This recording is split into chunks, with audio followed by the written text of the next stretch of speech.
Hello and welcome back, ladies and gentlemen, to the Historical Humans podcast. My name is Justin Woods, and I'm joined today by my co-hosts Coleman and Aaron Gilpin. And today we are keeping in the theme of America. The 4th of July was just behind us. We released an episode about Independence Day, but today we're talking about the freedom-loving nation of Liberia. Right? Yes, Liberia. Liberia. Is, Country tis of thee. are you saying library? So, Liberia. Liberia, for those who don't know, I didn't quite put this in the notes, but I suppose we should go over it to begin with. It's a small country on the west coast of Africa. It is situated between Sierra Leone and the Ivory Coast. Oh, I've heard of those two countries on the news. Yeah. Yeah. Hmm. This is gonna be a journey, folks. So gather around, boys and girls. Buckle Like, up, quick pause. Like, again, I know the joke, but like, this is like the whole history behind this country is even wilder than what you could possibly have seen on an American news TV set. So leave a comment down below letting us know what your guess is before we dive right into it. all right. I'm giving them the second now. I'm gonna keep going. So Liberia officially became a nation in 1847. However, we're gonna have to dial the clock back 31 years to understand how this nation came to be. And naturally, like most nations in Africa, it began very much not in Africa. In the year 1816, the United States of America was facing a major crisis.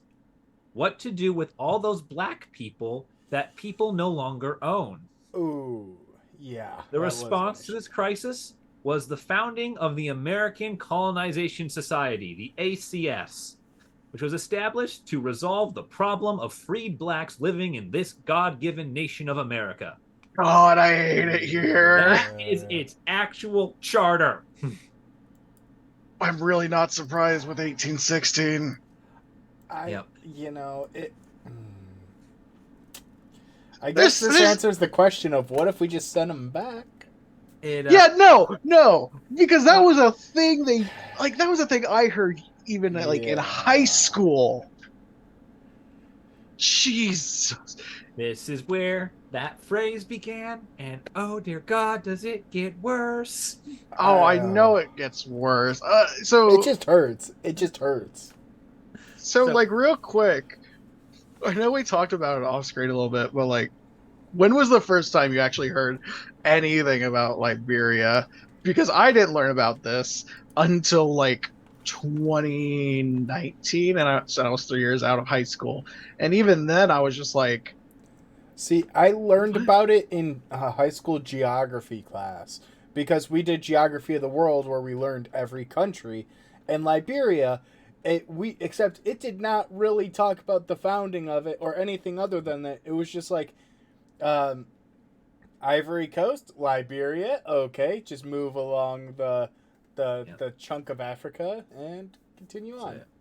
So I got to first actually learn about the country when those of you who watch this on YouTube and whatnot notice every now and then behind me you see like flashes of blue. That is a world map with every flag of every nation on it. I saw it on there, thought that's a strange name, and looked it up about the end of high school after high school time. I was not taught about this in class at all. This is not something that American education teaches you, and the reason for that is basically the ACS. They are not a fun group, and America does not want to acknowledge their existence. I mean, there's a lot of things America doesn't want to acknowledge. Ironically, but this is one of them. I was going to say, ironically, most of them are race-related. Yeah. And I just can't seem to make that connection as to why the U.S. is afraid to talk about race. So Justin, you're gonna love hearing about the ACS because back in its heyday, the ACS was powerful. All right, the ACS made the decision that the best course of action to deal with the problem of Black America was to remove blacks from America and resettle them in Africa. Where in Africa? We don't know. It's Africa. It's all the same, right? I mean, at least Oh dear gosh. okay. So, all right, we have our knee-jerk reactions to it. We have our initial reactions, but let's just there's I have the some I want to pull some good intention out.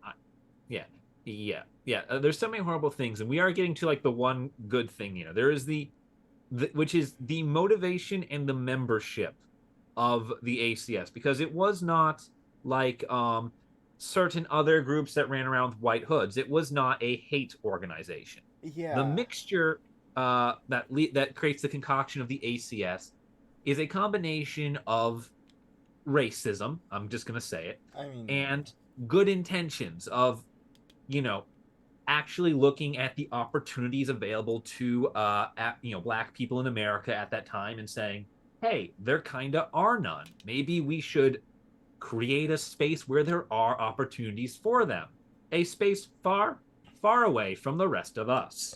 okay, and then that part is bad enough, but to a very small portion where they're like, okay, we will try to return them from the place where they were stolen from, except that was about as far as they got, because they didn't actually try to reconnect people with their home villages, and in certain instances it was generations after they had been brought here. At least, Many, like I think like at least 3.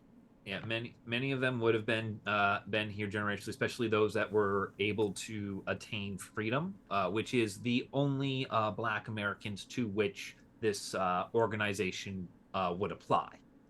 Did not apply to enslaved Africans, because America knows what to do with those.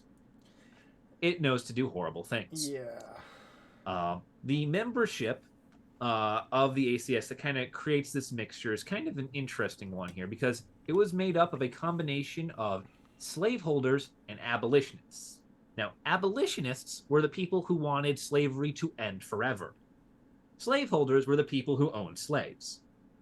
Fun fact, most of the abolitionists did not get along with the slaveholders and ended up quitting the ACS on the grounds that they did not consider the integration of African Americans into the United States to be impossible.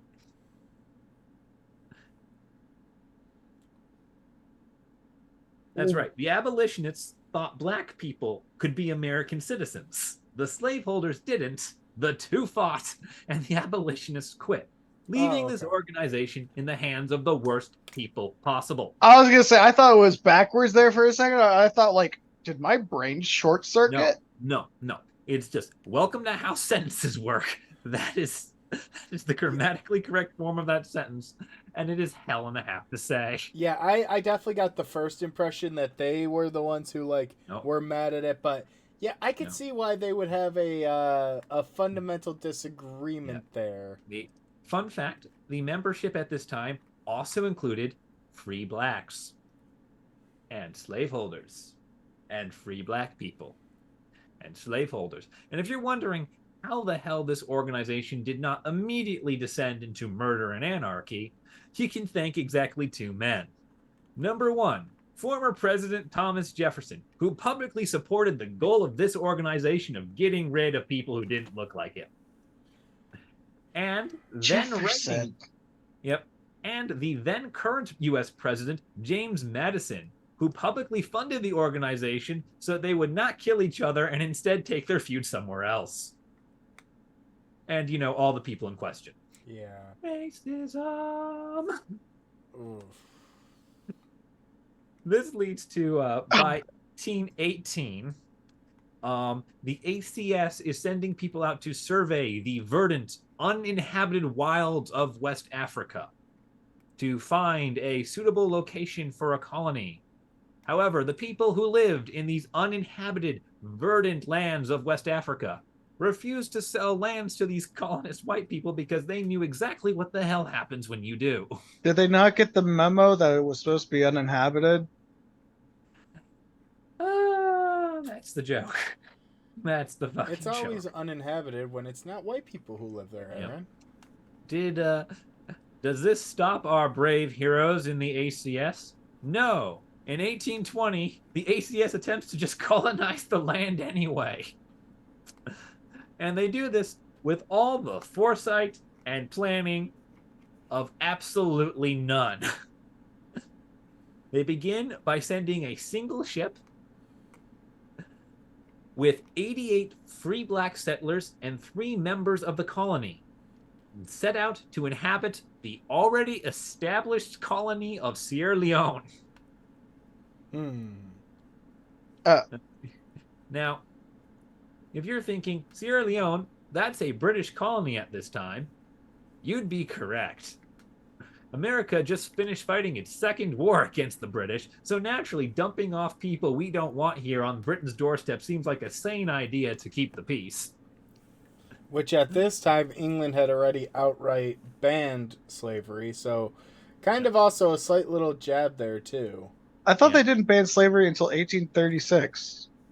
No, that is Or is that only in the colonies? Like specifically the colonies. So they banned slavery in Great Britain. Then they banned the trading of slaves across the Atlantic. Then they banned the buying, selling, and holding of slaves in their colonies. Oh, okay. It's a 3-phase process for Britain. So the last one was probably 1836. The last one is you can't own slaves in any of our Caribbean or other colonies. The first 2 was you can't sell slaves across the Atlantic and you can't be a slave in England. But we digress. Anyway, 88 black settlers and 3 society members set sail for Sierra Leone. They sailed under a constitution that everyone had to sign before getting on the boat. This constitution stated that the colony must be governed by United States law. All right, fair enough, right? That seems fairly normal for a U.S. colony. You have to obey U.S. law. And that all the black people had to listen to the society members, as only the society members could run the colony. Wait a minute. You heard me right. And there's only 3 of them. Yeah, there's 3 of them governing 88 people. So, if this seems like a bit suspicious. This is not a fair arrangement. This is operating under the suggestion that that people of certain skin color can't possess the mental cognitive power to govern themselves in a sane and rational manner, because the ACS is founded, at least in part, and by this point mostly, on racism. Not a fun time, guys. Now, naturally, this goes horribly wrong. Sierra Leone does not let the colonists settle on Sierra Leone. So instead, they settle on this island of Cherbourg off the coast of West Africa, where most of the people involved die from malaria. Because, like I said, we have the great planning of none. Launch a boat at a pre-existing nation state and see what happens. This is giving Jamestown vibes. Yeah, this is, and but it's worse. Nothing. We learned nothing from the last 200 years.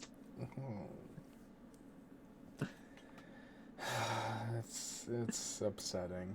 Americans leave it to the United States of America to learn nothing from the last 200 years of failure. Oh, right. Yeah. Okay. Oof. There's no coming back from that one. Yeah. Don't worry, everyone. Liberia, as we know, is a modern nation, so it has to continue to exist. This is not the end of Liberia. All the colonists don't die. And in fact, the United States of America does not give up on its proud pledge to support the removal of all these non-white people from America. In 1821, the U.S. Navy dispatches a fleet to find a more suitable colony for these people. Again, the idea that they can't just live with us, Yep. No. There clearly must be a better place for them to reside. That clearly isn't here because, well, who would have brought them here? Anyways. Yeah. Anyway, They're fine to be here anyway. Anyway, once again, the local leaders refused to sell to the white people in military uniforms. So naturally, one Lieutenant Robert Stockton decides to coerce the locals into selling land to the ACS. Now, Stockton is the U.S. naval officer in charge of this search, and he got everyone to sell by parking his military vessel off the coast and pointing all its cannons at the civilian population. Gunboat diplomacy. We love to see it. Yes, this is gunboat diplomacy. This is a staple of U.S. foreign policy at this time. In fact, about 32 years later, Matthew Perry would use this policy to force the Japanese to trade with the United States when he proceeded to open fire on Japanese ports. and with that, he had brought the great TV show of Friends to Japan. And they paid us back with anime. Justin, we need to remove Aaron from the conversation. No, that was a good joke. We'll continue. Yeah. I'm gonna. And thanks to Robert Stockton, a new colony is able to be established at Cape Mesurado.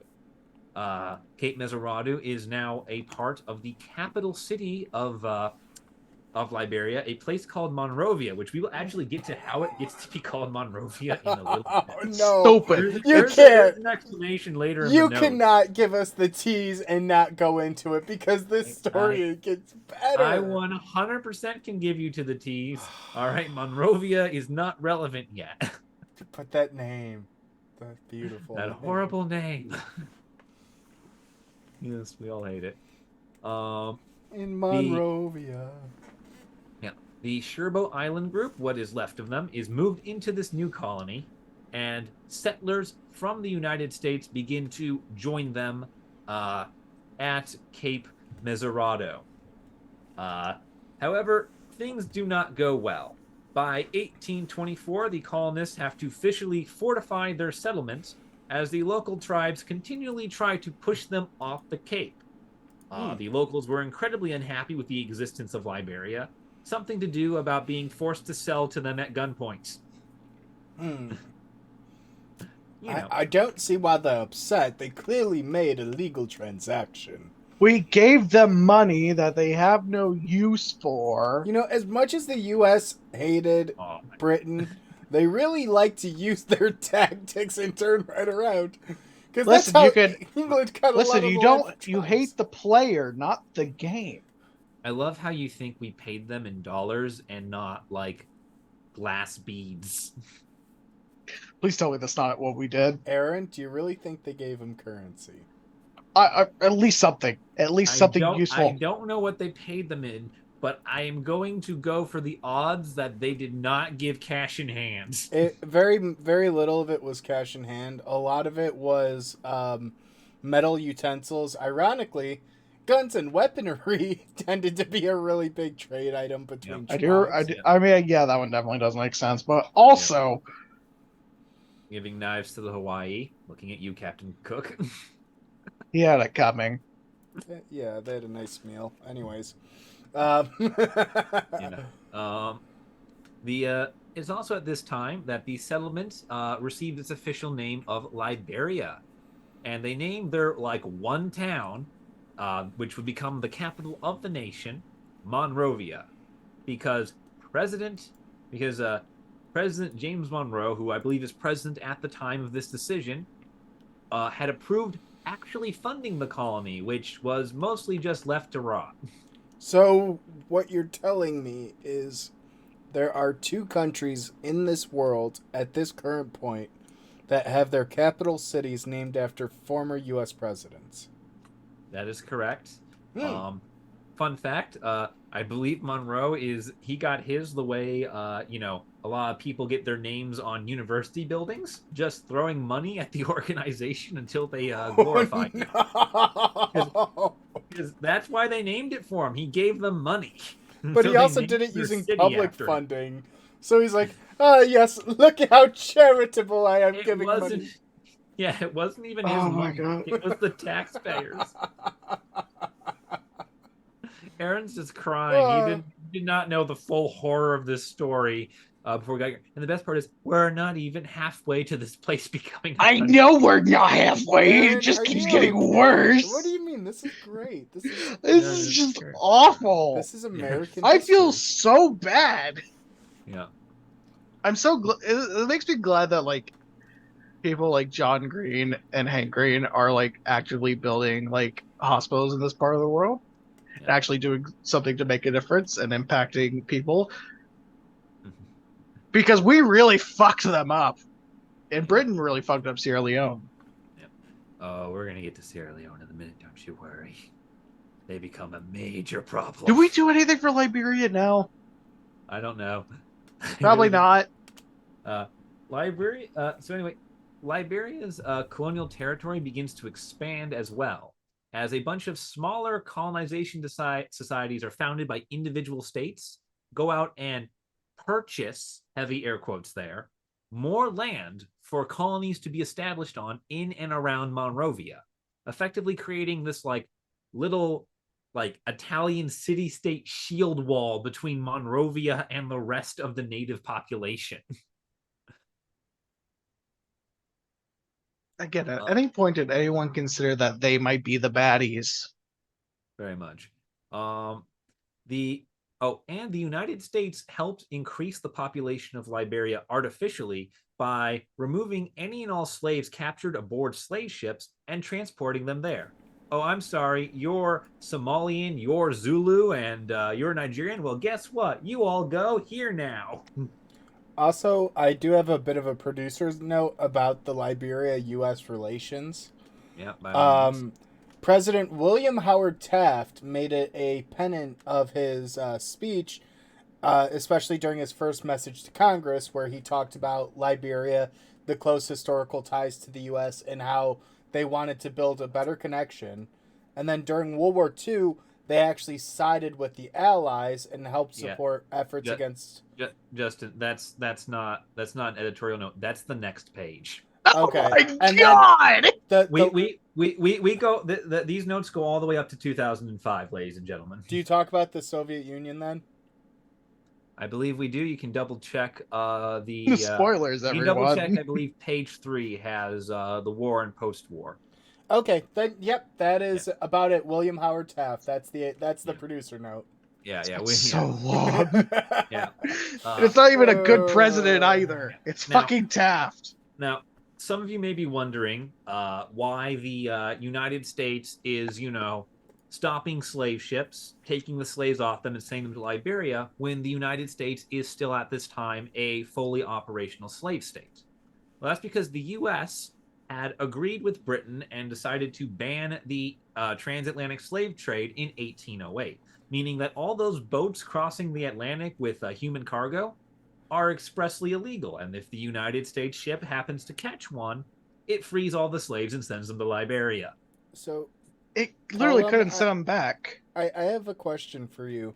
Do you know what the motto of Liberia is? I do not have that. Probably Aaron, a Latin phrase. I think you are going to hate me for this. Is it Latin? No, it's in English. The motto for the Republic of Liberia is, "The love of liberty brought us here." Yeah, that tracks with everything you're about to hear. I think I broke Aaron. Yeah, Aaron, that's going to make a lot more sense when we get to the 1847 stuff. I mean, the intent's there, I guess. Yeah. Because obviously people thought it was a good idea. Like, people went there, right? Freed black people went there. Yep. I mean, it's kind of the ones that came from America, the ones that came back from the United States were volunteers. Yeah. So there is that. But it's like asking someone to make a decision when you have a gun pointed at their head. It's like, okay, yes, you are a former enslaved person. You have been freed. Would you like to continue to live in this country where half the population thinks you should still be enslaved, and the other half doesn't really want you there, but they don't think you should be enslaved? Or do you want to try and go to a place where you can be free? Yeah. Justin, I just want to point out, the gun at your head is what was done to the actual Africans and not the African Americans when it came to acquiring this land. That's when the gun came in. Yeah. So Yeah. it very much is like people think of it as this. It's a Faustian bargain at best. Yeah. It's that not all the terms and conditions are clear, and there are definitely a number of underhanded tactics being employed. Yeah. However, we're gonna chug right along here to get to the consolidation of Liberia, because in 1838, all these little independent colonies from all the different states all decide to unify into a single entity under the rule of Monrovia. And thus, Liberia, as the entity we understand it to be today, is born. It's an actual, country-sized chunk of land with cities and countryside instead of just, a bunch of people walled up in a fort. These colonies together consolidated into a population of about 20,000 people. It's not a lot. Yeah, no, it's not a lot. These colonists greatly desired to keep the Americanized culture that they came there with, and thus refused wholeheartedly to cooperate with the local indigenous population, seeing themselves as superior. Yeah, Because that's racism trickles down. Yeah, that was something I found extremely interesting when I first learned about how this happened, because it's like you experienced racism in the States based off skin color. Then you come over here with locals and you think you're better than them because they are perceived as savages and not Christian. Yeah. Well, and therefore they are lesser. Yep. 3 words for you there, Aaron. Cycle of abuse. They could have did something good. Yep. Anyway, about 5% of the current population of Liberia is descended from these 20,000 original colonists. During this time, the U.S. government actually does provide Liberia with economic support. It is limited in its aid, but it is there to actually help Liberia become a self-sufficient colony. The U.S. really wanted it to be something it could sweep under the rug, out of sight, out of mind, just like all the people it sent there. Yeah. At least, again, I hate that I have to try and cherry pick and find the silver linings, because there really aren't many, but at least it wasn't the dumpster fire that the United States tends to leave behind when they withdraw from an area. Justin? Yes, it is. Okay, I'm trying to be optimistic. Because our very next point on this list is Britain and France refused to acknowledge the sovereignty or existence of Liberia and repeatedly invaded its territory. The colonies of the Ivory Coast of France and Sierra Leone of Great Britain both repeatedly raided, settled, and or just straight up stole resources out of Liberia. Liberia, and the reason they're able to do this is because Liberia had very limited options to respond. It's not an independent state, so it can't levy war without the United States of America doing it for them. And it also can't pursue people beyond the borders of its territory because, again, act of war. If it catches, the French raiders or thieves or whatever they are doing in its land, it can, arrest and prosecute them. But if they happen to hop over the line into, Corte d'Ivoire, then you can't pursue them. That's war. They can still shoot at you from across that line, but you can't shoot back. The United States refuses to help with this situation. The U.S. Does try to put some diplomatic pressure on Britain and France, but it has to contend with the fact that Britain and France are much better placed to wage a war in Africa than the United States. Both of them have larger and much more well-established colonies in the area. Again, Liberia is 20,000 people, and it is alone. The Corte d'Ivoire and Sierra Leone are backed up by numerous other French and British colonies. So the U.S. is really kind of stuck in a rock and a hard place. Fortunately, Liberia solves this problem for them. Because in 1847, Liberia says enough is enough and declares independence, becoming a nation. Because there's nothing the United States loves more than independence, right, boys? Yep. Fun fact, Liberia does not declare independence from the United States of America. They declare independence from the American Colonization Society, which was technically the organization that held Liberia's charter, not the United States government. So again, they borrowed from the British, and instead of like having British colonists, it was the Virginia Company colony. It is really interesting how the United States borrows so much inspiration from the British. Yeah. And part of the reason why was the original 1820 charter that those people who got stuck on the one island and all almost died from, that was still the governing, constitution of Liberia. Now, it declares independence in order to make its own laws on commerce and to defend itself from attack because it's kind of getting screwed over by its neighbors for the most part. And Liberia actually manages to do a number of major historical firsts when it declares independence. Number one, it becomes the world's second Black republic, and it becomes the first Black republic established in Africa. Haiti was the first Black republic in the Caribbean when it was established in 1804. I was going to ask what the other one was, because that's an interesting fact if it's the second, but first in Africa. Yep. Yes. The Haitian Revolution's a fun time, guys. Yep. I believe Haiti got to get there first because Napoleon was doing things in France, and no one paid attention to the Caribbean. There's a lot that went on. Yeah. When it declared its independence, Liberia decided that it would enlarge its borders because at this point, why not? This will prove to be a major mistake later on. It then drafts a constitution based on that of the United States. So it is still trying to very much be America Junior during this time. You're not my dad, but, you did some cool things, I guess. You're not my dad! Yep.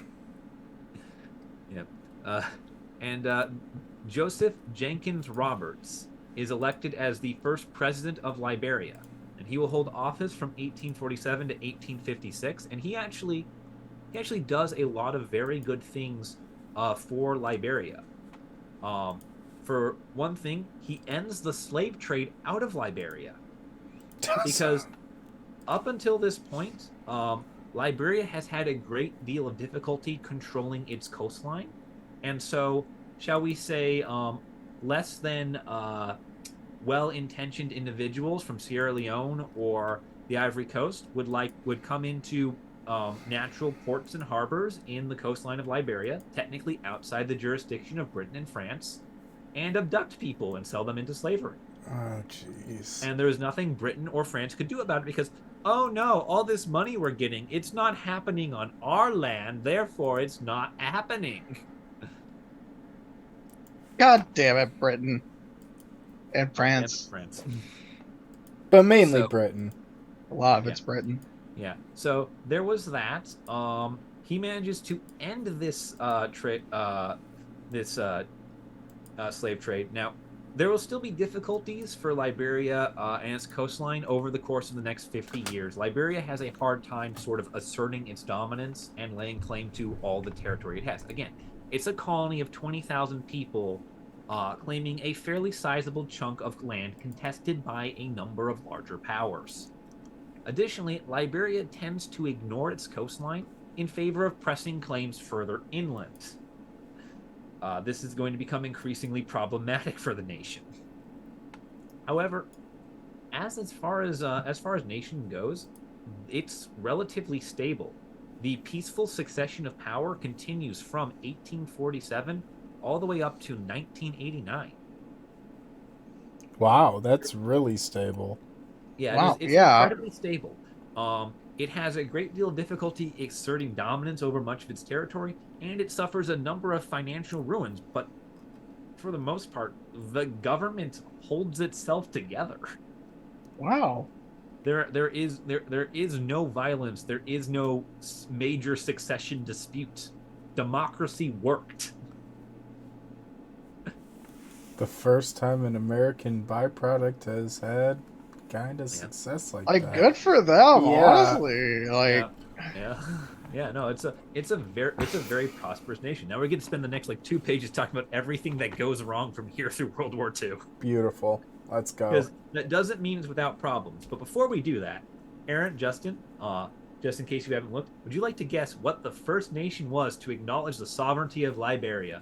I want to go with Morocco. I don't. Hey, that was a conversation we had during the last one. I don't think it was the United States. I think that they're going to go abusive father. Oh, God. I want to say. Leave your guesses in the comments below. Is it Britain? Please let it It be is, in Morocco. fact, the British. Wait, really? Damn it! The British acknowledged the sovereignty of Why? Liberia in 1848. It did so over the protests of the British companies that were illegally exploiting Liberia. And it chose to do this because having something between Sierra Leone and the Ivory Coast that was an actual nation that Côte France d'Ivoire. couldn't just walk through was of somewhat of a security benefit. A buffer state. Ah. Interesting. Yeah, Buffer states. They preferred Classic. they preferred a buffer state to a sort of frontier. Yeah, but it's really interesting that you brought that up after I just finished reading a book on Rome's frontiers and buffer states. It's like, this sounds right. Yeah, that's If you about can't right. if you can't control that area, you have somebody. Yeah, someone else manage it for you. Yeah. Yeah. Now, God damn it. by 1856, most countries have recognized the legitimacy of Liberia. However, there is one who remains, one major important player in Liberian history who holds out against this. That's That is, going to of be the course, U.S. The United States of America. I would have laughed if you said Canada. Yeah. Blame Canada. The United States of America only recognizes Liberia as a nation in 1862. What? That's Lincoln. And yeah, that is Lincoln. And the reason it's able to happen is because here's why the U.S. takes so long. The U.S. had refused to acknowledge Liberia could exist as a nation over fears of what that would imply about slavery. God damn it. Slavery is not the necessary natural state of people with dark skin. As such, the U.S. South lobbied extensively to ensure that Liberia was never recognized. However, it's 1862. The American Civil War was in full swing because that lasts from 1861 to 1865. And so suddenly the government in Washington no longer has to care about what a bunch of slaveholding Rebellions. slaveholding hicks in Georgia think. I can imagine how good that conversation went in Congress of like, alrighty, next is the resolution to recognize Liberia. All who in favor, you have a ton of hands go up. All who are against it, and it's just all the empty Confederate seats. It's just like, all right. It's like, all right. Would anybody like to oppose this? Maybe some Southern traitors? No? All right. Liberia's a state now. All right, off to the tavern we go. Celebrate Nation state. Yep. God, I could not. People it's really interesting. That specific time period because it would there was people don't you guys don't understand how petty these people were. In 1859 there was a fight in the middle of Congress that broke out around this time period over similar subject matters. Yeah, people were beating each other with canes. I don't think much has really changed. I mean, I have seen the pettiness that is going back and forth currently. Listen, until someone breaks out in a fist fight on the congressional floor, it will never be this. Well, it will we never banned peak. Challenges thanks to one Aaron Burr. Listen, Anyway. no challenges, just straight up fist fighting. I want to see AOC pile drive. Anyway, before we start talking modern politics here, Aaron, we should get back to 1862. So, great time. So Abraham Lincoln, during his time pre-theater, shall we say, PC. his time pre-theater, he actually debated with his cabinet about promoting resettlement in Liberia for many of the people who were suddenly overnight becoming both free and unemployed during the Civil War. His cabinet dissuaded him from this idea for two key issues. Number one, there's a certain moral quandary of exporting your population to an existing country against that country's wishes. You know, I just had a really number two. There's a modern comparison that's very contentious. Number two. The cabinet was also very concerned about losing out on the cheapest supply of labor the United States had. God because damn let's be honest, when before work was free, you can really rip someone off with their wages. It's just slavery with extra steps. We just eliminated the biggest cost factor. Indentured servitude, here we come. Yeah. Ironically, I hear a bunch of Irish drinking songs after you said that word. Yeah, something about the heart. I heard a very interesting one about the hardest mile. I wonder what that was about. Yeah. Now, the United States would actually become a strong ally and close friend with Liberia from this point up till the sort of breakdown that the country had in the 90s. So it is the countries actually become friends. It's sort of a happy ending. I mean, for the United States and Britain to become friends again, we had to go to world wars. And even then, yeah, precisely. Same thing with the French and the British. They didn't like each other until the World Wars. Yep. Now, Liberia is throughout all of this facing major border disputes with both Sierra Leone and the Ivory Coast. And in 1885, Liberia signs a treaty with Great Britain, solidifying the borders of Sierra Leone and Liberia, ending what is effectively 40 years of territorial dispute. Wow. Yeah. They do the same with France in 1892, ending the dispute between the Ivory Coast and Liberia. Now, this does not create the modern borders of Liberia. That does not happen until, I believe, World War II. Oh. Interesting. Yeah. Wonder what happened then. Yeah.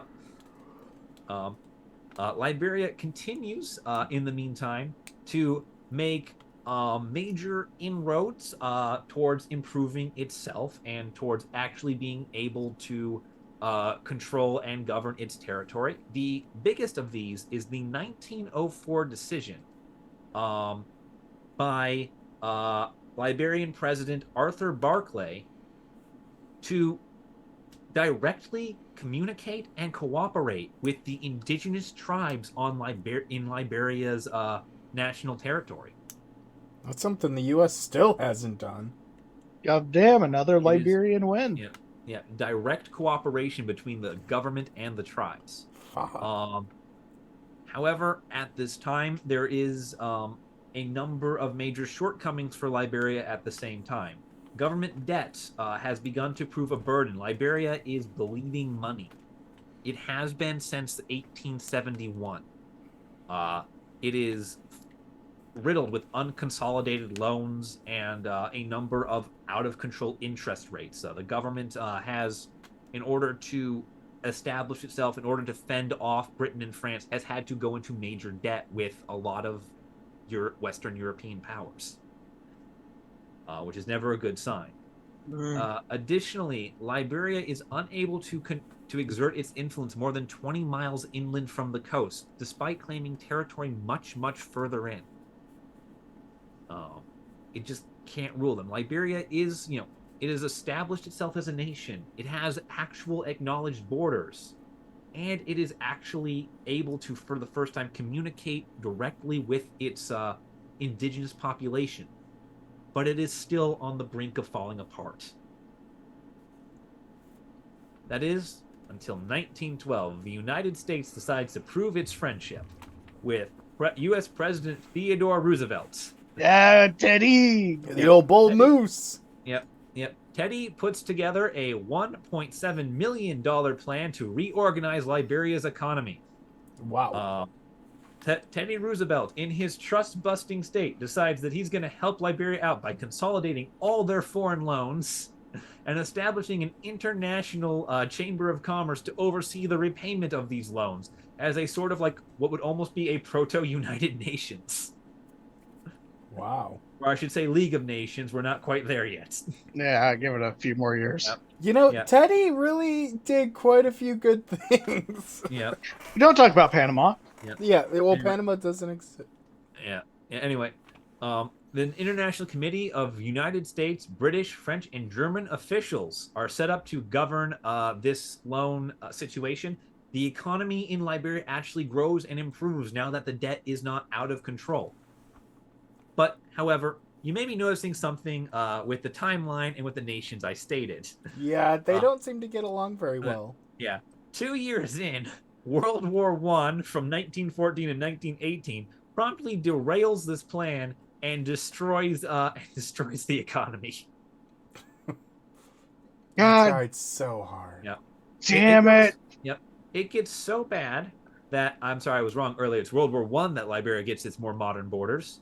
It gets so bad for Liberia that in 1917, it sells 2,000 miles of hinterland, 2,000 miles of that inland territory it can't really control, to France. Oh, jeez. That's how bad the situation gets in Liberia. That actually starts selling off chunks of itself. It's like selling your organs to pay student debt. In fairness to Liberia, it was never actually able to govern that land. I'm pretty sure the people living there only nominally knew that they were a part of something called Liberia and had very little idea as to what that meant. Sort of like how when Russia claims all of Siberia into the Bering Strait, and the people there are like, what's Russia? What's a czar? Yep. It works kind of like that. However, Liberia is not down and out for the count, as 1917 is Liberia's darkest hour for a good long time.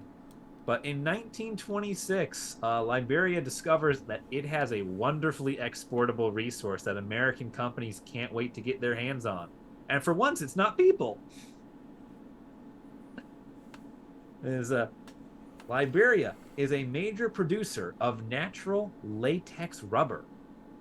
Oh, no. And in 1926, the Firestone Tire and Rubber Company receives a 1 million acre concession. And 1 million. 1 million acres on which to establish a massive rubber plant. Oh, boy. I wonder how that could be very valuable in this time frame in the upcoming years. It's not like rubber is a very rare resource that is very difficult to obtain, especially when most of those what are those Belgians doing in the Congo? Oh no. Yeah. So anyway, with the money from with the payment for this rubber plant from Firestone, Liberia is once again able to do what it was trying to do right before World War II and consolidate its loans and actually begins paying them off again.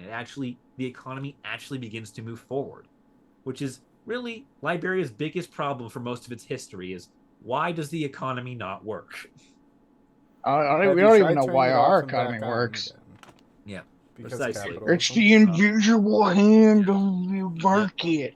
Yeah. Now, from 1939 to 1945, Liberia becomes a key strategic asset during World War II because Liberia was the only source of rubber for the Allied powers outside of Sri Lanka. Would you look at that? Really, Sri Lanka? Yeah, Sri Lanka exported rubber. However, it had the really hard position of having to sail it through the entirety of the Japanese Empire to get anywhere. Right. But Liberia just has to send it across the Atlantic. There's nobody out there. I mean, Except for German half a dozen U-boats. German subs. I was gonna say the German U-boats were pretty effective. Let's Yeah. not discount them. Yeah. Hey, if they were so good, how come there's one in a museum over here? Because the fact that Wait, it was we have so one? good. Yeah, the Yeah, U505, Yeah. Museum of Science and Industry, Chicago, Illinois. You Again, can go inside a haven't German been. war machine. Aaron, Because someone won't take me. they have the Pompeii exhibit, and they have a We've a literally German talked about this one. submarine. Pompeii is this year only. Yeah, and you bastards have both went without me. Oh, it feels. And someone had a little fun Look, okay. in the anyways, Pompeii. anyways, World War II. World War II. All right. And yeah, so that Firestone concession from 1926 made Liberia the chief producer of natural rubber anywhere in the world during World War II. that's got to be great for their economy, great Yeah. for the money. It They were rolling did in wonders it. for them. However, the United States at this time was also developing synthetic rubber. So that did cut into their profits somewhat. A little, but Yeah. But yeah. What's the difference? Yeah. So natural rubber is harvested actually from trees. Sap. Yeah. I sap mean, of rubber trees. I mean, like, Whereas synthetic rubber is made from chemical compounds in a lab that simulate the naturally existing properties, but it's properties of rubber. yeah. wait, is this the precursor to plastics? It ties into them. It's also an industry at this time. it's petroleum Okay. byproduct, yeah. Yeah. Okay. Yeah. But this is where you So- see a lot of latex come into play. Yeah. God, I forget the other one. Nylon was another really big one. Yeah. and, Nylon. Yeah, yeah. parachutes, Liberia World War produced- II. Yeah. Right. Liberia produced latex. Oh. Which, funny enough, like you think is a brand name, but it's not. It's actually a name for the chemical compound. I think people usually get that the other way around, where they think that the brand name is the name of the product, like a thermos. Yeah. Is that not an actual brand name? That is the brand. That's not the product. Oh, okay, yeah. So, 1942, Liberia signs a defensive pact with the United States, which saw the U.S. invest heavily in Monrovia. There was major road constructions. Monrovia even got an international airport and a deep sea harbor, so that all those big U.S. cargo ships could come in, stock up on rubber, and leave. Beautiful. Hell yeah. So, And without the need to import freedom. Yep, they got it all. They got their own homegrown freedom. Instead, in 1943, Kind of. Liberia transitioned to the United States dollar as legal tender. Not a bad idea. It's a good way for a lot of smaller economies to prop themselves up. We still see that happen very frequently. Which Liberia at this point still desperately needs. Keep in mind, they're in economic turmoil. However, their government is doing great at maintaining like peace, law, order, democracy. It's just the economy has never been good. To be fair, usually bad economies are some of the factors that create instability, that create violence and crime. So the fact that they're able to maintain all of those other factors without the money is honestly, I think, even like twice as impressive. Yeah. What the money effectively did was limited them to 20 miles inland as far as their power could be projected. They didn't have the resources to control the entirety of their territory. Hence the selling of it to France during World War I. French bastards. Yeah. Now, 1944 saw Liberia declare war on Germany and Japan and officially join the United Nations. Hell yeah. Liberia is part of those like first set of nations to join. Good for Good them. for them. Yeah. And thanks to all this all this reorganization of its economy, by 1952, Liberia is able to liquidate its foreign debt for the first time. It had held outstanding loans since 1871. Wow. Hell It yeah. had been in debt for almost a century. Something the U.S. has never done, paid off their 19. No, we did once. It was like under. Yep. Jefferson, I think. Yeah. Okay, that But was oh, good for Liberia.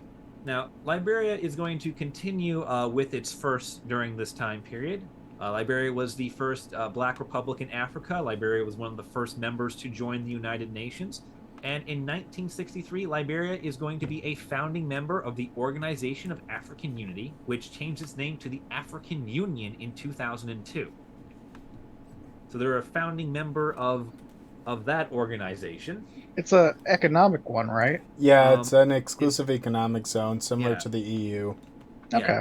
Yeah, it's basically it's African European Union. It's the African Union, and they're a founder of it, which is very good for them. They are going for the international community now. They are pushing on that stage, which is something you do as a nation that's actually prosperous. Until the coup happens. Yep. Yeah. However, 1980 is when things start to fall apart. A man who would, he was not a general at this time, but he changes his title to general, so we're just going to call him by his highest rank. General Samuel K. Doe leads a coup against the Liberian government. And in 1986, Doe establishes himself as the first president of Liberia's Second Republic. His supporters had written a new constitution and had held an election which was widely considered both inside and outside of Liberia to be fraudulent. That's bad when your election isn't even vaguely okay, it could potentially be legitimate like we see in Turkey. No, this is straight up, nah, we know this is. Now 1989 sees rebellion against General Doe's new Second Republic slip into full-scale war, and this is where Liberia really starts to tear itself apart. Doe's rule of Liberia is ended in 1990. However, none of the rebels can agree on who should run the government or what the government should be now that Doe is gone, so they immediately turn and start fighting each other. This leads to the intervention of a multinational West African force in Liberia. This was a group of effectively neighboring states all coming together to basically police Liberia so that the bloodshed can stop. Wow. They come in and they manage to achieve a truce in 1996. However, when the troops withdraw in 1999, fighting resumes. And this is in part because of the man who ends up in charge of Liberia, a man named President Taylor, who I believe has been executed for war crimes. Oh, nice. The UN Security Council imposes sanctions on Liberia because President Taylor supports rebellions in Sierra Leone in 2001 as a method of spreading instability throughout the region and taking heat off of him and what he's trying to do to put down rebellions against his rule. Yeah, well, that's one of the key rules as a dictator. You have unstable neighbors. Yeah. Try and drag the whole neighborhood down. Yeah. The war finally ends in 2003 when President Taylor is forced to flee to Nigeria. I believe he has since been extradited, tried, and killed for his hand in Sierra Leone. And Liberia did, in fact, recover from this, as 2005 saw the first post-war elections take place in Liberia. And those elections were noteworthy for not only being the first, truly legitimate democratic elections in the country in, 25 years. Wow. But also for Liberia's choice to elect President Ellen Johnson Sirleaf, who was the first woman to be elected as head of state in Africa. God damn, Liberia. Yeah, because Liberia goes from the ashes to progress every single time.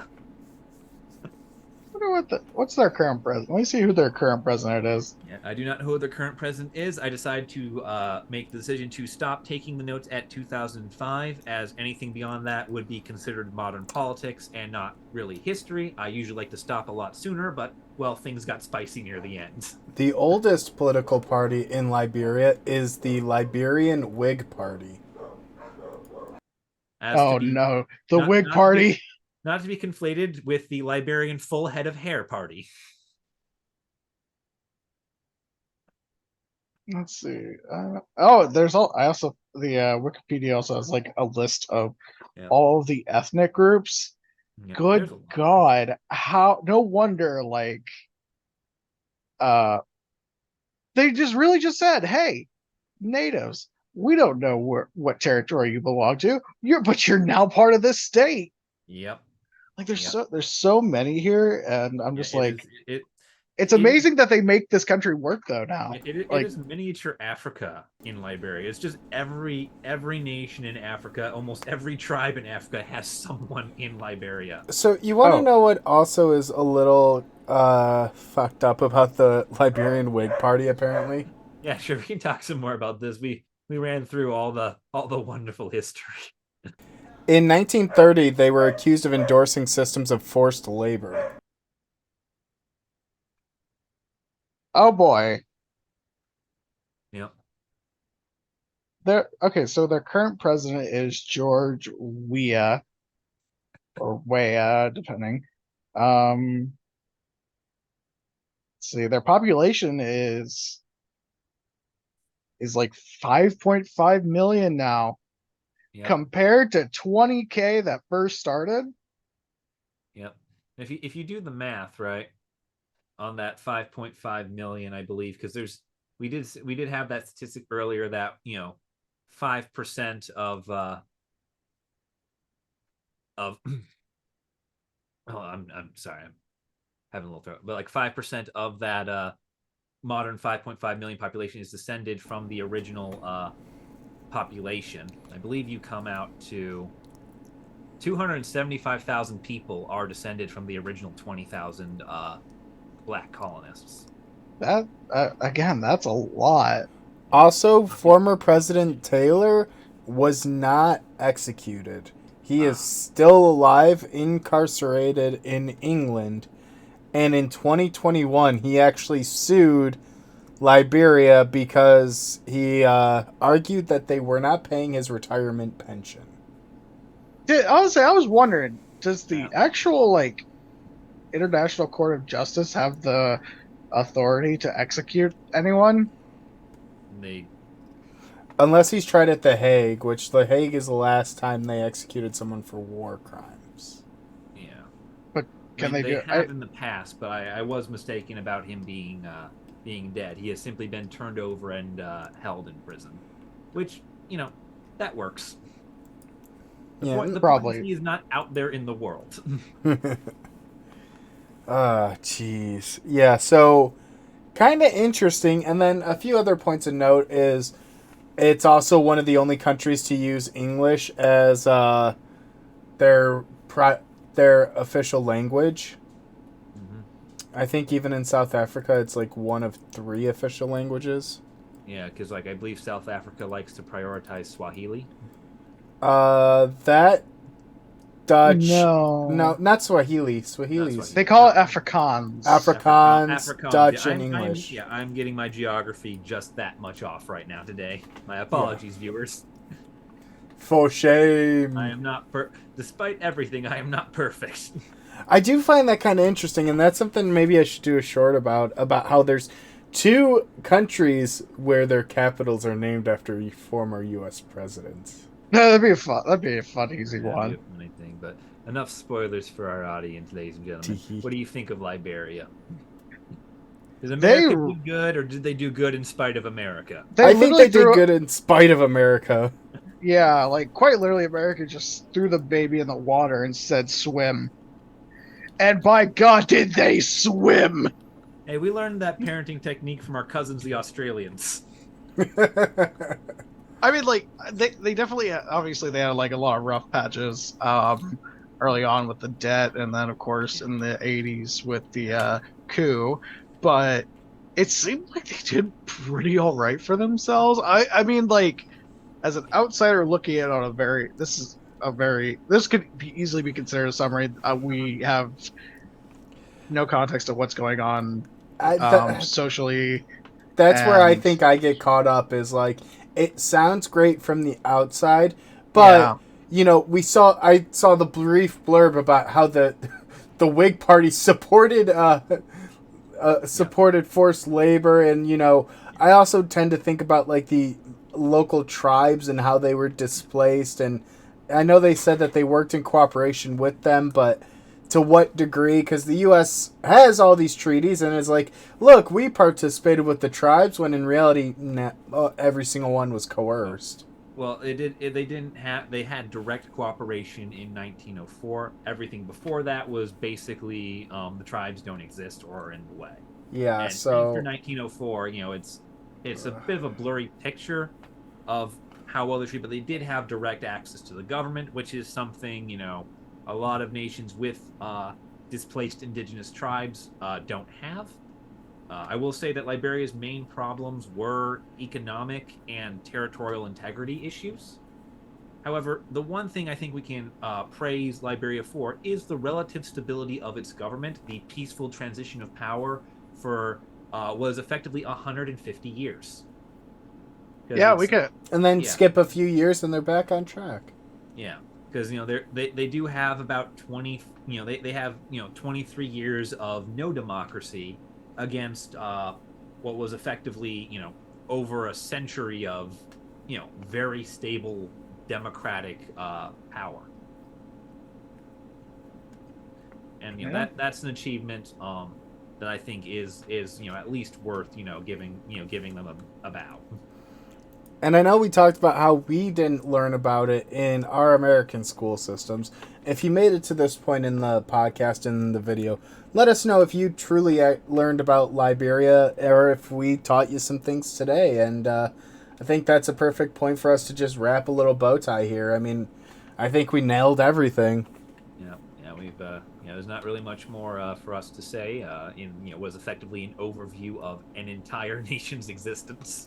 Except on behalf of the Americas, we say sorry.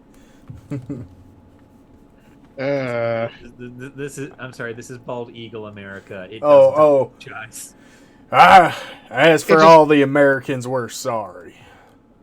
Is that better? Just end video, just. All right. Thank you guys for watching. Be sure to check out our next one, and we'll see you next time.